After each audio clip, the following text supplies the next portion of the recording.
তদন্ত কৰিলে কাক ধৰিব লাগিব কোনোবা সাংবাদিক কোনোবা সম্পাদক কোনোবা ছাত্ৰ নেতা কোনোবা যুৱ নেতা কোনোবা ৰাজনৈতিক নেতা গতিকে আজিৰ দিনত যদি আমি অসমক অশান্ত কৰিব খোজা নাই আৰু জুবিনক ন্যায় দিব বিচাৰিছো তেতিয়ালে আমি ৰেষ্ট্ৰেইন হ'ব লাগিব এতিয়া কাক তদন্ত কৰিলেতো কাক ধৰিব লাগিব এখন উৎপল শৰ্মাই কালি এখন পোষ্ট কৰিছে লুৰিণজ্যোতি গগৈয়ে পোষ্ট কৰিছে তদন্ত কৰিলেতো এইবোৰ মানুহকে ধৰিব লাগিব যে আপোনালোকে নাজানা নুশুনাখন কিয় ছ'চিয়েল মিডিয়াত দিলে বুলি কি তদন্ত কৰিব এইবিলাক চাৰ্কুলেট কোনে কৰি আছে ডাঙৰ ডাঙৰ মানুহবিলাকে কৰি আছে নহয় এটা মই তেওঁলোকক যদি ধৰিব যাওঁতো মোক ক'ব যে আপুনি পলিটিকেলি মটিভেটেড কালি সেইকেইখন কোনে কোনে টুইটাৰত আপলোড কৰিছে এবাৰতো এডিজিপিক সুধিব পাৰে ফোন কৰি যে আমি এনেকুৱা এখন বস্তু পাইছো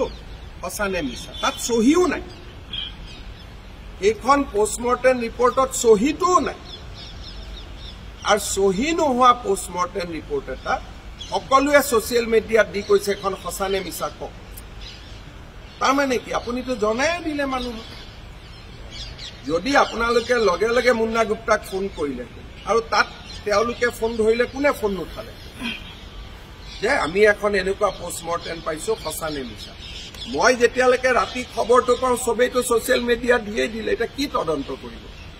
তদন্ত কৰিলে কাক ধৰিব লাগিব কোনোবা সাংবাদিক কোনোবা সম্পাদক কোনোবা ছাত্ৰ নেতা কোনোবা যুৱ নেতা কোনোবা ৰাজনৈতিক নেতা গতিকে আজিৰ দিনত যদি